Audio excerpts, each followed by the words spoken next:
Bwana Yesu asifiwe sana, ndugu mtazamaji.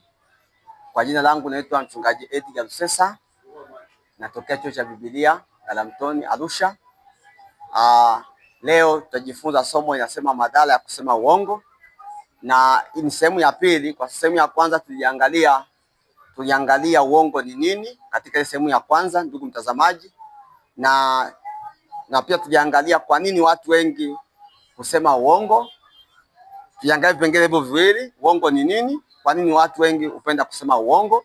Na andiko letu la msingi ilikuwa katika kitabu cha Mithali sura ya 6 mstari wa 16 mpaka 19, ambao tuliangalia mambo ambayo Mungu anayachukia. Tuliangalia pale mambo 7 ambayo Mungu anachukia.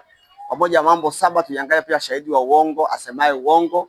Akasema kwamba pia Mungu hapendi uongo. Sasa leo tutaangalia kipengele cha pili ambacho kinazungumza madhara ya kusema uongo ni nini. Bwana asifiwe sana.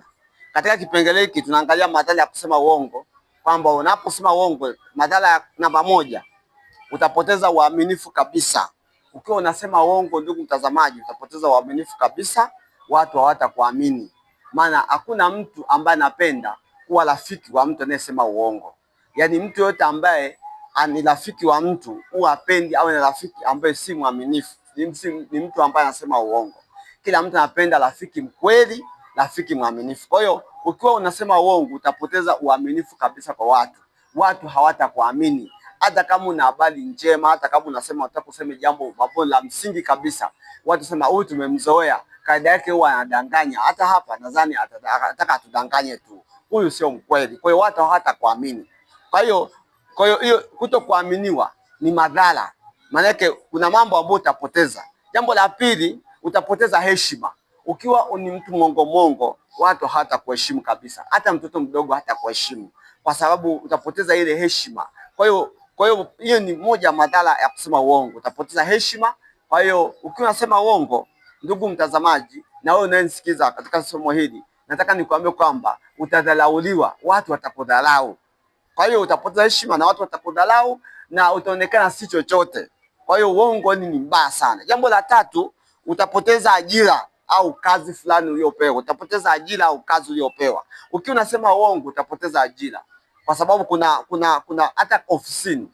Ukienda ofisini, umechelewa, ukasema uongo, sawa, utakubeba kwa muda, lakini baadaye utakapogundulika tu kwamba wewe unasema uongo, utapoteza ajira. Kwa sababu mara nyingi huwa anafika mahali kikombe kinajaa.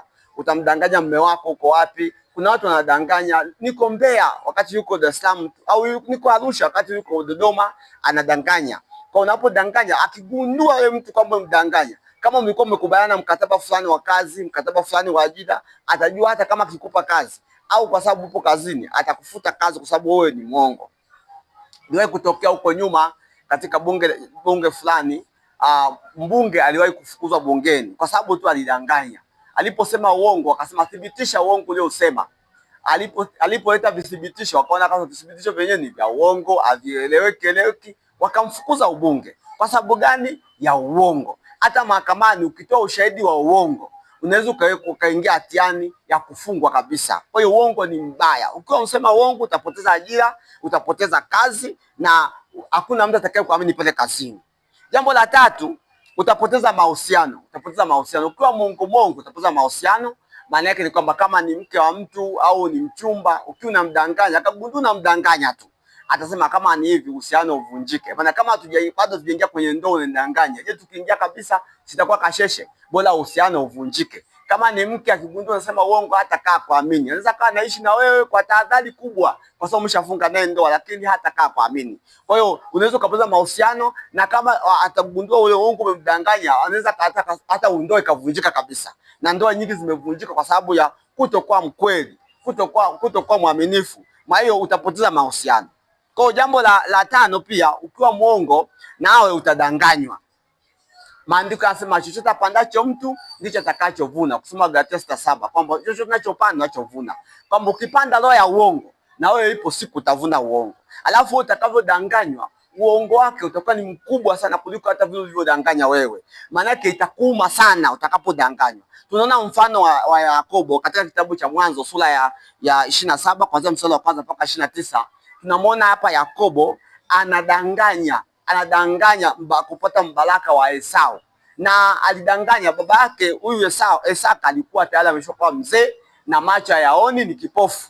Na kwa sababu alikuwa ameshakuwa mzee na macho hayaoni, ni kipofu, sasa alipotaka sasa kumbariki mwanae wa kwanza Esau, maana ilikuwa ni mila zao, ni tamaduni wao kumbariki mtoto wa kwanza, mama yake alikuwa anampenda Yakobo, kwa alisikia kwamba baba yake anataka kumbariki mwanae. Alichofanya akasema kwamba sasa mwanangu, kwa sababu baba yako anataka mawindo kutoka kwa mwanae Esau, wewe cha kufanya katafute mwanambuzi mzuri umtengeneze, kisha utapeleka chakula, atakula, utapokea mbaraka. Ni kweli kwa mbinu zote alizozifanya, kweli yule baba alikula hicho chakula, alikuwa kipofu, na akatoa mbaraka wote kwa Yakobo. Sasa Esau aliporudi, baba yake akamwambia nilishambariki, kwa sababu Yakobo alidanganya, alichukua mbaraka ambao haukuwa wa kwake. Kilichomgharimu Yakobo sasa, ukisoma Mwanzo 29 mstari wa 23 mpaka 30 na mstari wa 23 mpaka sura ya 30 mstari wa 43, unaona kosa kuna historia ya Yakobo jinsi alivyoishi kwa Labani mjomba wake. Aliishi maisha ambayo ya kudanganywa na yeye na alimtesa sana. Jambo la kwanza, huyu Yakobo alidanganywa kwa habari ya mke. Alikuwa amempenda Raheli, siku ya harusi akapelekewa Lea ambaye hakumpenda yeye. Ikabidi afanye kazi miaka 7 amoe nani? Raheli. Na pia idanganywa kwenye mishahara mbalimbali ambapo babake huyo Labani ambaye alikuwa mjomba wake alikuwa amempangia, alikuwa anambadilisha mishahara. Ukisoma hiyo sura kama nilivyosema 29 na kuendelea mpaka sura ya 30, utaona kabisa amembadilisha mishahara mingi. Kwa hiyo alikuwa analipa, alikuwa anavuna ule uongo alikuwa anamdanganyia. Kwa hiyo uongo ni mbaya sana. Ukiwa muongo nawe utadanganywa, ipo siku utadanganywa. Jambo la 6, ukiwa muongo pia umaskini utakuandama. Ukisoma Misali 28 mstari wa 20a inasema mtu mwaminifu atakuwa na baraka tele. Sasa ukiwa ni mtu muongo, umaskini utakuandama. Kwa vipi? Kwa sababu wewe si mwaminifu. Ukipewa kazi haumalizi kazi kwa wakati, ukipewa kazi haufanyi vizuri, wewe ni muongo. Kwa hiyo hawatakupa watu kazi, na kwa sababu hawatakupa watu kazi, umaskini pia utakuandama. Kwa sababu mtu mwaminifu, maandiko yanasema atakuwa na baraka tele. Kuna mtu kimpa kazi, kama ni kazi ya ujenzi, unaambia bwana hii kazi utamaliza baada ya muda gani? Kwamba baada ya siku 20 nitakuwa nimemaliza. Anashangaa amemaliza baada ya siku 30 au siku 40 kabisa. Sasa ile unakuta bosi anajisikia vibaya, anasema basi sina namna, inabidi amsubirie. Sasa ile hali ile ya kukosa uaminifu itakufanya wewe umaskini ukuandame, kwa sababu ile bosi hata kucomment kwa mtu mwingine kwamba huyu ni mfanyakazi mzuri, atasema huyu si mzuri, si mwaminifu. Na kwa sababu sasa si mwaminifu, utapata kazi mahali pengine, na hii itakupelekea umaskini ukuandame. Kwa hiyo uongo ni mbaya sana. Jambo lingine, ukiwa muongo pia utakwenda jehanamu ya moto. Ukiwa muongo utakwenda jehanamu ya moto, kwa sababu maandiko yanasema, unajua kuna watu wanasema uongo kama kivumishi, kama anajisia kama kuchekesha hivi, lakini ukweli ni kwamba uongo ni uongo na uongo ni dhambi. Ukisoma Ufunuo 21 kuanzia mstari wa 7 mpaka 8, Biblia imeweka wazi kwamba waongo wote, imetaja mambo mengi, wazinzi wote, wasioamini, waoga, wachawi na waongo wote. Maandiko yanasema waongo wote sehemu yao ni katika ziwa la moto liwakao na kiberiti. Kwa hiyo wale wote wanaosema uongo wa aina yoyote, madamu umedanganya, maana Mungu ndiye anaangalia moyo. Kwanza na mmedanganya, waongo wote maandiko yanasema watakwenda ziwa la moto, watakwenda jehanamu ya moto. Kwa hiyo ukifa unasema uongo, utakwenda jehanamu ya moto. Usipotubu dhambi ya uongo, ukitokea ukafa, utakwenda jehanamu ya moto. Au Yesu akaja kuchukua walio wake, maana yake ipo siku utachomwa moto. Kwa hiyo uongo ni mbaya, na hii madhara ya kwenda jehanamu ndio mabaya zaidi kuliko hata niliyotaja hapo juu. Kwa sababu hii maana yake unakuwa umetengana na Mungu milele. Maana ukitupwa jehanamu ya moto utakao uonekane tena, utakuwa unaungua milele. Kama ambavyo kuna watu wataishi uzima wa milele, watakuwa peponi, maana yake watakuwa na Mungu milele. Kwa hiyo watakuwa kuwa na Mungu wenye haki milele, na utakuwa motoni milele. Kwa hiyo uongo ni mbaya, usikubali kusema uongo. Sasa unaweza ukasema, ndugu mhubiri, nitafanyaje sasa ili uongo unitoke? Utafanyaje ili usiseme uongo? Jambo la kwanza, ili usiseme uongo, takumpokee Yesu akuokoe. Kama wewe hujaokoka, kama hujampa Yesu maisha yako, ukitaka roho ya uongo ikutoke, kwa sababu watu wanahesabu dhambi nyingine za kuua, kuiba pesa nyingi, uzinzi, ulawiti, ushoga, au kumpola mtu, kumuua na kadhalika. Wasema hiyo dhambi kubwa sana, lakini nataka nikwambie kwa Mungu hakuna dhambi kubwa wala ndogo. Hata uongo ni dhambi kubwa. Kama unasema uongo, motoni utaenda. Kwa hiyo ili uongo ukutoke, utakumpokea Yesu akuokoe, ataiondoa hiyo roho kabisa. Na kama umeokoka au unamcha Mungu vizuri, lakini roho ya uongo inakuandama, jiombee, kemea, ikatae kwa jina la Yesu, itaondoka. Yaani ukitaka roho ikutoke, ikatae. Jamani, Bwana asifiwe sana. Ukitaka roho ikutoke, ikatae. Ukikataa hiyo roho, itakuondokea kabisa, itaondoka. Ukitaka roho ikutoke, ikatae. Yaani dhamiria moyoni kwamba roho ya uongo siitaki, itaondoka. Lakini kama ujidhamiria, itaenda kukutesa, utadanganya tu. Jamani, Bwana asifiwe. Utadanganya tu. Kwa hiyo sikiliza, mpokee Yesu. Jambo la pili, muogope Mungu. Ukisoma Luka sura ya 12 kuanzia mstari wa 4 hadi wa 5. Inasema msiwaogope hao wawezao kuua mwili tu, bali muogopeni yule awezao kuua mwili na roho. Kwa hiyo muogope Mungu. Ukimwogopa Mungu hautasema uongo. Kwa sababu Mungu anaweza kukua wewe kimwili na akakutupa jehanamu ya moto. Bora uogope wanadamu. Usimwogope bosi. Usimwogope mtu mkubwa wako. Mwambie ukweli.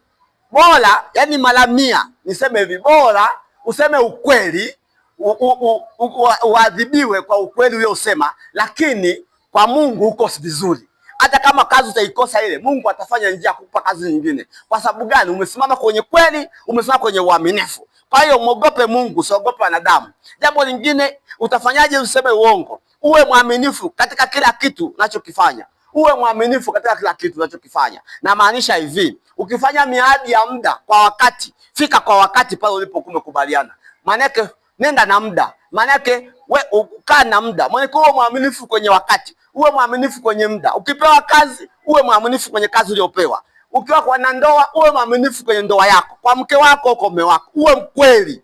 Usimdangaje mtu, nipo Mbeya wakati uko Arusha, au nipo kijiji fulani wakati upo kijiji fulani, au nipo kwenye gari wakati unaoga.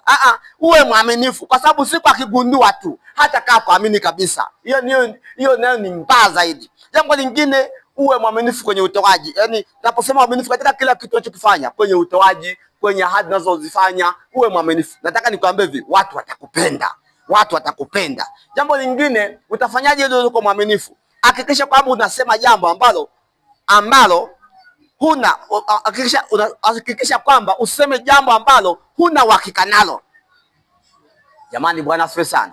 Usiseme jambo ambalo huna uhakika nalo au hujalifanyia utafiti. Wazungu wasema no research, no right to speak. Sasa ukisema jambo ambalo huna uhakika nalo, ina madhara yake. Ukifanya jambo ambalo una uhakika nalo, yani hata kama umesia kwa mtu, chunguza kwanza kabla hujalisema, kwa sababu ipo siku atakuweka kikao afu utaonekana nyanya kweli, yani utaonekana ovyo kabisa, yani watu watakudharau yani. Lakini hakikisha kwamba unasema jambo ambalo una uhakika nalo. Nataka kusema hivyo, ukifanya hivyo utakaa useme uongo, kwa sababu mtu akikwambia jambo kabla hujalisema unalifanyia utafiti, kabla hujalisema unalichunguza. Je, lina ukweli wake? Ndipo unaweza kulisema. Kama una uhakika na jambo unalotaka kusema, usiliseme. Kwa sababu ukilisema tu, kwa sababu ulimi ni kiungo kidogo lakini na madhara makubwa. Ukilisema tu ile jambo una uhakika nalo, itakuletea shida. Ndio maana watu wengi wameadhibiwa kwenye mitandao ya kijamii, wanaongea tu, baadaye wanakamatwa. Kwa nini? Anapoenda kuhojiwa kwamba jambo hilo sema una uhakika nalo, unakuta hana uhakika nalo. Mwisho wa siku wanamtupa ndani. Kwa hiyo usiseme jambo ambalo huna uhakika nalo. Nataka nikwambie, ukifanya hivyo utakaa useme uongo, kwa sababu utakuwa na hofu ya Mungu na pia utaogopa. Kwa ndugu mpendwa mtazamaji unayenisikiliza, nimeona nikuambie haya ili tusaidiane. Dunia hii imejaa uongo, imejaa uovu. Wewe mtu wa kipekee ulionisikiliza, ili Mungu akuwezeshe, akusaidie, ili siku moja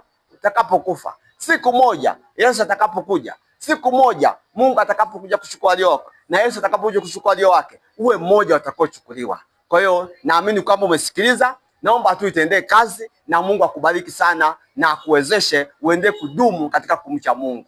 Katika jina la Yesu, amen. Mungu akubariki sana.